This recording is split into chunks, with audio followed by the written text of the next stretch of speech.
Kalau cerita gua nih, itu kejadiannya sekitar gua kelas 11 apa kelas 12 SMA gitu. Oke. Itu gua sama temen-temen gua, kita field trip ke Jogja. Kejadian ini berarti lo yang ngalamin, Bi? Teman gua sebenarnya, tapi gua ada di situ. Oke. Itu tuh kita ke Jogja, field tripnya itu 2 malam. Kita ke Jogja itu naik kereta.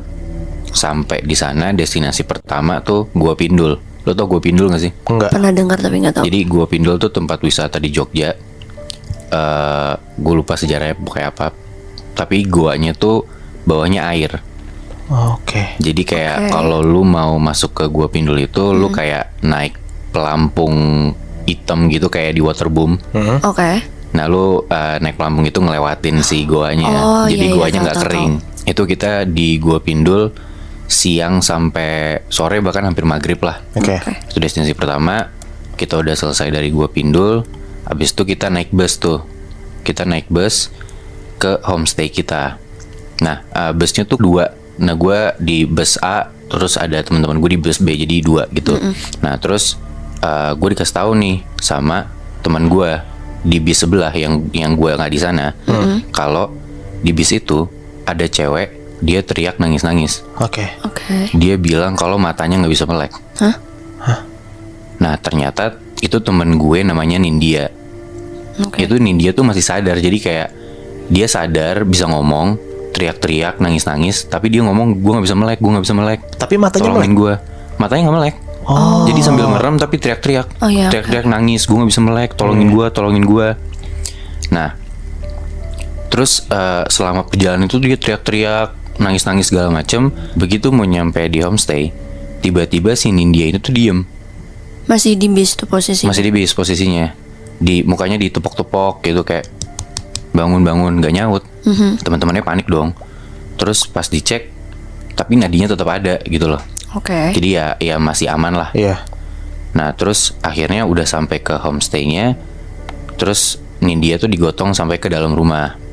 Nah yang pertama kali ada sesuatu hal yang ganjil lah sama si Nindya ini tuh mbak-mbak yang jagain homestay-nya. Oke. Jadi ternyata mbak-mbak yang kayak umur 30-an gitu, penjaga homestay, dia tuh tahu kayak Nindya ini ada suatu hal lah segala macam. Akhirnya si Nindya ditidurin di tempat tidur, terus dipegangin sama teman-temannya. Nah terus si mbak-mbak ini tuh dia kayak megang tangannya Nindya dari lengannya, dipijit-pijit sedikit sampai ke telapak tangannya Nindya dipegang. Terus telapak tangan deket jempol itu ditekan sama mbak-mbaknya. Oke. Ditekan, gak lama setelah ditekan, Nindya tiba-tiba bisa melek. Anjir. Oke. Dari yang dia nggak bisa melek, tiba-tiba dia bangun terus melek.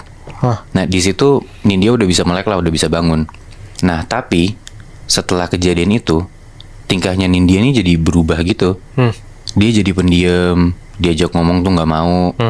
Terus kayak pas udah waktunya tidur, teman-teman udah pada masuk kamar, udah pada hening lah segala macam. Si Nindya ini enggak. Sepanjang malam dia diem doang, berdiri di depan pintu rumah, tapi di bagian dalamnya dan pintunya ketutup. Ya. Nah di situ tuh ada salah satu teman yang ngeliatin si Nindya ini. Oke. Ngeliat Nindya kayak gitu. Ngeliat Nindya kayak gitu. Namanya Acel. Nah akhirnya si Acel ini nyamperin Nindya dan ngajak tidur. Oke. Terus kayak Nin ayo tidur. Nah si Nindya ini nggak nyaut apa segala macam. Akhirnya si Acel narik Nindya buat tidur bareng dia. Akhirnya mereka tidur.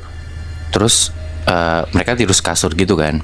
Nah tiba-tiba tengah malam nih si Acel kebangun dan dia ngelihat Nindya nggak ada. Si Acel nyari dong. Dia nyari keluar kamar. Ternyata Nindya ada lagi di depan pintu. Pintu yang tadi dia Pintu berdiri yang itu. tadi. Terus diajak lagi tidur segala macam. Dan kejadian itu tuh berulang-ulang sampai 3 kali Di malam sepanjang yang sama. Di malam yang sama. Oke. Nah karena kejadian Nindya yang kayak gitu, besokannya nih akhirnya dipanggil lah orang pinter. Nah orang pinter ini setelah datang dia nanyain lah ke teman-teman gua di sana. Oke. Ditanyain kalian dari mana aja, kalian ngapain aja sebelumnya, kok Nindya bisa kayak gini. Ya dijawab sama teman-teman gua abis dari Gua Pindul. Nah ya udah abis itu si orang pinter ini nyobalah buat ngusir sesuatu di dalam badannya si Nindya ini. Nah di situ badannya Nindya ini sama si orang pinter ini ditungkurepin. Terus si orang pinter ini telapak tangannya tuh kayak neken punggungnya si Nindya ini. Oke. Pas diteken punggungnya Nindya, tiba-tiba Nindya ngerangkak cepet. Anjing. Dari ruang tengah dia kayak mau keluar rumah gitu. Anjir. Dia ngerangkak kayak hewan gitu tapi cepet banget. Iya. Akhirnya dia ditahan sama teman-teman dia, terus dibantulah biar dia nggak keluar rumah kan. Terus akhirnya si orang pintar itu nyoba buat ngeluarin si makhluk itu dari badannya Nindya. Dan begitu udah berhasil, akhirnya Nindya udah sadar. Nah terus malamnya Nindya tuh cerita ke si Acel di kamarnya. Kayak Nindya tuh ngomong kayak, gue sial banget nih kayak gini, bukannya gue jalan-jalan, gue seneng-seneng, tapi gue malah kayak digangguin sama makhluk ini gitu loh. Terus ya Acel nanya dong, emang lo ngapain sih Nin? Nah di situ tuh Nindya ngaku kalau pas di gua Pindul dia tuh kencing sembarangan karena nggak tahan banget. Anjir, berani banget lagi. Nah terus ya udahlah, Acel bilang kok yaudah kita tidur aja yuk gitu kan. Nah masih sama tuh Acel sama Nindya masih tidur sekasur. Nah tapi di tengah malam itu tiba-tiba si Acel ini kebangun karena dia ngerasa kasurnya ada yang gerak. Nah terus pas dia kebangun, dia lihat ternyata Nindya udah nggak ada. Nggak ada lagi. Oke. Akhirnya ya Acel keluar kamar dong. Yeah. Dia nyari Nindya kemana. Dan ternyata Nindya balik lagi nih, berdiri di depan pintu lagi. Anjir. Kayak gitu lagi. Nah terus Acel kayak, aduh Nindya ketempelan lagi nih, dia kesurupan lagi nih gitu kan. Nah tapi itu di situ Acel nggak berani bilang ke teman-temannya. Akhirnya ya udah dia manggil Nindya, nggak nyaut juga. Terus di situ kayak ya udah Acel langsung nuntun Nindya aja ke kamar. Akhirnya mereka tidur di kasur. Terus Nindya tuh dipeluk dari belakang gitu sama si Acel. Dari belakang dipeluk biar si Nindya ini nggak kemana-mana. Nah posisinya dari Acel meluk Nindya dari belakang ini, pas mereka udah tidur, tiba-tiba Acel ini kebangun gara-gara Nindya gerak-gerak. Oke.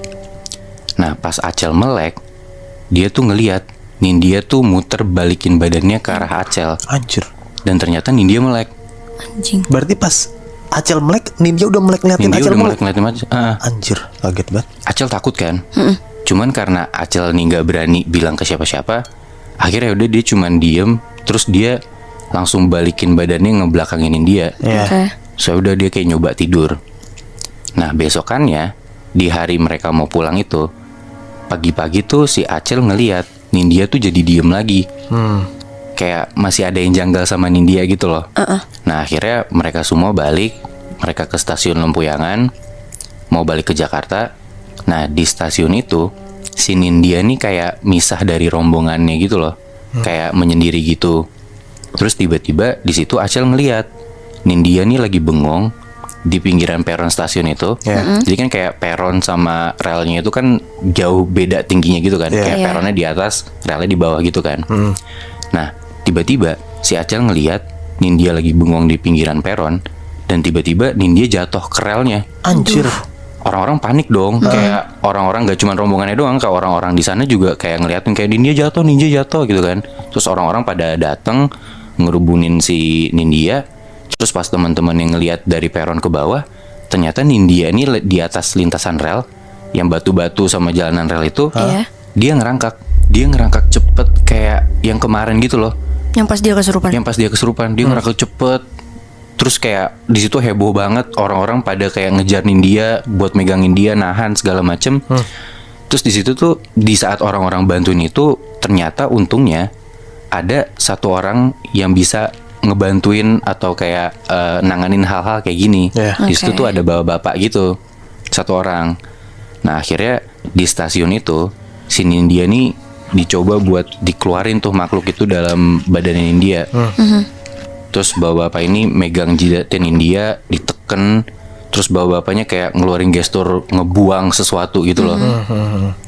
Nah di situ tuh setelah udah keluar si makhluknya ini, Nindya akhirnya pingsan. Nah terus Acel langsung nyamperin Nindya, dia pangku Nindya, dibangunin, ditepok-tepok mukanya gitu kan. Terus akhirnya sadar. Nah di situ tuh bapak-bapak yang tadi bantuin itu ngomong ke Acel pakai bahasa Jawa, yang gue nggak tahu bahasa Jawanya kayak gimana. Tapi intinya tuh kalau diartiin, bapak-bapak ini bilang, teman kamu kesurupan siluman buaya. Buset. Anjing. Anjing. Anjing. Berarti penunggu di gua yang gua apa tadi? Pindul. Gua Pindul. Gua Pindul itu buaya. Bisa jadi Muy. Makanya si siapa Nindya ngerangkak sama kayak gitu. buaya kan. Anjing, gua nggak kebayang lagi di. Gue juga anjrit kayak aneh banget bisa kayak gitu.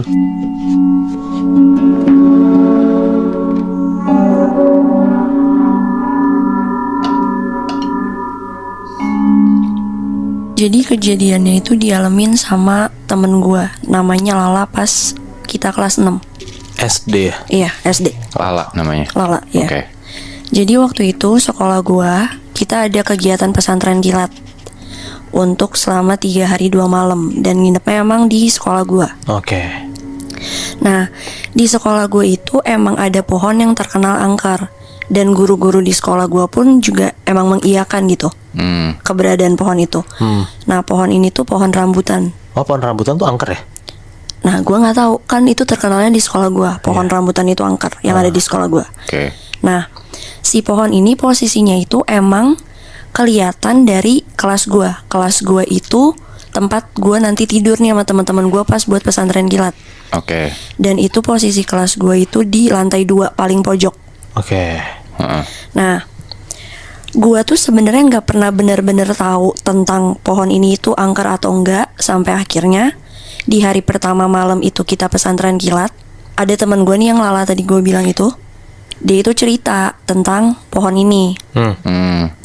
Nah, jadi waktu itu posisinya itu tuh udah jam 9-an 10-an lah kira-kira. Udah di saat semua kegiatan tuh udah selesai. Jadi anak-anak tuh udah pada balik ke kelasnya masing-masing, maksudnya kayak tempat tidurnya masing-masing kan. Nah, di situ gua, Lala, dan beberapa teman gue yang emang tidur di kelas itu, kita tuh kayak ngelingkar gitu loh, Moy duduknya. Terus di situ kayak satu persatu cerita tentang cerita horor gitu. Sampai akhirnya nyampe di bagian Lala. Jadi pas dia lagi mau cerita tuh, dia ngomong kayak gini, kalian tahu gak sih, sambil nunjuk gitu loh ke jendela yang dimana dari jendela itu tuh bisa ngelihat pohon yang tadi gue bilang. Dia sambil nunjuk, dia ngomong kayak gini, kalian tahu gak sih pohon itu kan angker. Terus di situ gue langsung nepok tangannya Lala. Gue bilang kayak, kamu apaan sih kok cerita-cerita kayak gitu, nggak lucu tahu, udah mendingan tidur aja. Nah di situ juga gue bilang kan kata Bu Titis juga kita nggak boleh cerita-cerita kayak gitu. Nanti berarti temen-temen lu ngide dari tadi. Iya. Cerita itu. Oh, oke. Namanya juga anak kecil, ngerti gak sih? Lagi waktu kosong juga kan. Iya. Nah, udah tuh akhirnya kita semua di kelas tuh tidur. Nah, gua itu tidurnya tuh sleeping bag gua tuh sama Lala sebelahan gitu. Jadi tuh Lala posisi sleeping bagnya tuh pojok deket tembok yang dimana kan Lala kan kita semua tidur di lantai. Nah, di tembok Lala tidur itu di atasnya tuh jendela. Nah, Lala di situ di pojok, gue di sebelahnya dia. Pas lagi mau tidur, tiba-tiba dia tuh ini kayak nepok paha gue. Syafa udah tidur belum? Terus gue bilang, kenapa belum lah? Terus dia bilang, temenin aku ke toilet yuk, aku pengen pipis kebelet. Nah, posisi toiletnya itu sama kelas gue tuh emang samping-sampingan. Oke. Nah, Lala ke toilet pipis, gue tuh nunggu di depan pintu WC-nya. Gue nyender gitu kan. Nah, jadi tuh emang di toilet itu tuh lu tahu kan kayak ada jendela kecil yang di atas gitu loh. Nah, dari jendela itu juga emang kelihatan si pohon ini nih. Gak nyampe semenit, tiba-tiba tuh Lala langsung ngebuka pintu toilet kencang kayak, terus dia tiba-tiba lari sambil narik gua kayak, ayo Syafa cepetan. Terus gua ngomong kan, kamu kenapa lah, kenapa tiba-tiba lari? Udah nggak apa-apa, udah kita tidur aja. Nah ya udah dong. Nah tidur, udah tuh malam itu nggak ada kenapa-napa. Sampai sebelum tidur pun gue juga sempet nanya ke Lala kayak, kamu tadi kenapa tiba-tiba lari? Ngagetin tau. Enggak apa-apa, udah tidur aja. Nah, kebesokannya kegiatan pesantren kilat masih tetap jalan tuh jam 8 jam 9-an kan, udah malam. Nah, di saat itu kita kegiatannya tuh lagi ngumpul di lapangan SD. Duduk juga kayak ngiterin lapangan sambil ini loh, kita tuh megang buku. Jadi kita mesti nulis rangkuman gitu per setiap malamnya kan. Nah, tiba-tiba di sini Pas acaranya udah mau selesai, Lala kayak nyolek bahu gue terus ngebisikin ngomong, Syafa abis ini temenin aku ke ruang guru ya. Terus gue bilang, mau ngapain emang? Terus Lala bilang, temenin aku mau nyari Bu Titis. Bu Titis tuh wali kelas gue. Nah setelah acaranya selesai, ya udah dong gue sama Lala jalan ke ruang guru. Nah tapi pas Lala lagi masuk ke ruang guru ngomong sama Bu Titis tuh gue gak ikut. Gue nunggu di depan ruang guru kan. Oke. Ya adalah sekitaran 10 menitan Lala ngomong masuk ke ruang guru. Tiba-tiba Lala keluar. Terus habis itu gue ngomong kan sambil ngeganding dia kayak, kamu tadi ngapain ngomong ketemu Bu Titis? Terus dia ngomong, enggak apa-apa, pengen ngomong aja. Terus gue yang bingung dong. Akhirnya ya udah gue sama Lala jalan lagi lah ke atas ke kelas kita untuk persiapan tidur kan, karena emang udah jamnya tidur. Tiba-tiba tuh Bu Titis masuk ke kelas gue. Terus gue bingung dong. Dan anak-anak di kelas juga bingung karena emang kemarin juga kan kita tidur sendiri, maksudnya nggak ada guru gitu kan, tiba-tiba masuk. Terus di situ gue nanya dong ke Lala, kamu ya yang nyuruh Bu Titis bobo di sini? Terus kata Lala, iya. Terus gue nanya, kenapa tiba-tiba minta tolong temenin Bu Titis tidur kita di kelas? Dia cuma diam nengok ke gue terus ngomong, nggak apa-apa, minta temenin aja. Udahlah akhirnya Bu Titis ngomong kayak udah nggak usah ngobrol, tidur, lihat nih udah jam berapa, besok juga kita pagi ada kegiatan. Ya udahlah, posisi tidurnya kita masih tetap sama. Lala di pojok, gue di sebelahnya dia. Pas lagi kita rebahan nyoba tidur, gue tuh udah merem. Lala tuh masih yang kayak gerak kanan kiri gitu loh, dia masih mau nyoba tidur. Tiba-tiba dia nyoel gue, nepok kayak, Syafa. Terus gue nengok, kenapa lagi, aku ngantuk, gue gituin kan. Terus tiba-tiba dia, kan kita posisinya lagi tiduran kan, tiba-tiba dia diem terus nunjuk ke arah jendela itu yang kelihatan pohon. Dia nunjuk terus dia nengok ke gue, kamu lihat gak? Terus gue bilang, hah? Lihat apaan? Dia nunjuk lagi, kayak nunjuknya tuh lebih kayak ditunjuk banget. Kamu beneran gak lihat? Gue langsung kayak, kamu apaan sih, gak jelas deh, gak usah bercandain malam-malam kayak gini, gak usah buat takut, aku mau tidur. Ya udah dong. Nah gue bilang ya udah aku mau tidur aja ya. Pas gue mau tidur tuh gue posisinya yang tadinya telentang, gue tuh jadi munggungin Lala. Ya kan. Pas gue lagi tidur, tiba-tiba tuh Lala tuh nyakar tangan kanan gue. Itu kenceng banget, gue sampai kebangun teriak. Dan bahkan yang di situ pun bukan gue doang yang bangun, sampai teman-teman gue pun kebangun, dan bahkan Bu Titis juga kaget kan. Bu Titis langsung nyalain lampu terus nyamperin kita. Nah di situ gue pas lampunya dinyalain, gue ngelihat ke lengan tangan kanan gue tuh kayak beneran bekas cakaran dalam, berdarah sampai ngekelopek kulit gue, sampai beneran kayak daging gue tuh kelihatan gitu kan. Di situ gue nangis, gue masih belum bisa berhenti nangis. Akhirnya Bu Titis nyamperin kayak, itu tangan kamu kenapa? Terus gue bilang, dicakar sama Lala Bu. Nah terus ya udah tuh gue sama Bu Titis tuh langsung nengok ke arah Lala. Yang tadinya Lala tiduran, Lala tuh udah duduk bersila di pojokan gitu, diem sambil kepalanya tuh goyang kanan kiri, goyang kanan kiri. Nah di situ langsung dan dia tuh Lala nggak berhenti di kepalanya goyang kanan kiri, tapi dia sambil kayak ngomong komat kamit bahasa Jawa gitu. Anjir. Dan kita tuh di sekelas itu nggak ada yang tahu Lala ngomong apa kan. Nah di situ Bu Titis udah engeh lah, intinya wah ini hal aneh gitu kan. Nah di situ Bu Titis langsung ngomong ke gua, nyuruh gua untuk manggil guru agama gua, ada namanya Pak Ahmad sama Bu Fauzia. Nah akhirnya gua lari lah tuh dari lantai 2 ke ruang guru yang dimana lantai 1 untuk manggil Pak Ahmad sama Bu Fauzia. Akhirnya udah nih kita bertiga ke atas. Pas Bu Fauzia sama Pak Ahmad mau masuk, kan itu kan posisinya di kelas masih banyak anak-anak ya. Nah di situ tuh anak-anak tuh disuruh keluar sama Bu Fauzia sama Pak Ahmad. Tapi gue nggak disuruh keluar, gue disuruh tetap di ruangan itu. Lo doang berarti anaknya? Iya. Jadi itu di kelas itu tuh berlima, gue, Lala, Bu Titis, Bu Fauzia sama Pak Ahmad. Masih di posisi yang sama. Lala masih duduk bersila, diem sambil ngegeleng-gelengin kepalanya, sambil komat kamit bahasa Jawa juga itu. Di situ Pak Ahmad tuh ngedatengin Lala, kayak duduk gitu loh di depan Lala sambil megang pundaknya Lala, ditanya, Lala, kamu kenapa? Coba ngomong sama bapak. Lala tuh diem, masih tetap geleng-geleng, masih tetap komat kamit. Sampai akhirnya Pak Ahmad manggil gue, Syafa coba sini, kamu coba ngomong sama Lala, kan kamu temennya, siapa tahu nanti dia mau ngomong. Ya gue masih dalam posisi nangis, gue masih takut, tangan gue masih kesakitan, dan ya gue ya gue shock lah, maksudnya gue kaget gitu. Akhirnya ya udahlah gue nurutin aja kata Pak Ahmad. Posisinya tuh gue jadinya duduk depan-depanan sama Lala. Lala masih duduk, tangannya juga kayak masih ya diem gitulah. Di situ gue ngomong dalam keadaan gue juga masih takut, nggak berani. Bahkan untuk ngelihat ke mukanya Lala pun gue masih yang kayak agak nunduk gitu loh, Moibi. Di situ gue ngomong ke Lala kayak, Lala, kamu kenapa? Intinya ya gue ngomong gitu sampai tiba-tiba Lala diem, kepalanya nggak geleng-geleng lagi, tapi dia langsung ngadep ke gue, ngeliatin ke gue melotot banget. Terus di situ pas Lala ngeliatin gue melotot, suaranya tuh aneh gitu loh, kayak serak, kayak suara orang udah tua gitu, kayak sambil ngomong ngeliatin gue melotot kayak Syafa. Nyebut-nyebut nama lo. Iya. Tiba-tiba di situ Pak Ahmad kayak masih megang pundaknya, dibaca-bacain doa. Gue kurang tahu sih doanya apa. Gak lama kemudian tiba-tiba Lala teriak kenceng banget. Di situ tiba-tiba Lala langsung jatuh pingsan ke pangkuannya Pak Ahmad. Udah tuh malam itu udah, ya alhamdulillahnya Lala udah nggak aneh kayak tadi. Ya udah intinya tidur. Nah lanjut ke besokannya.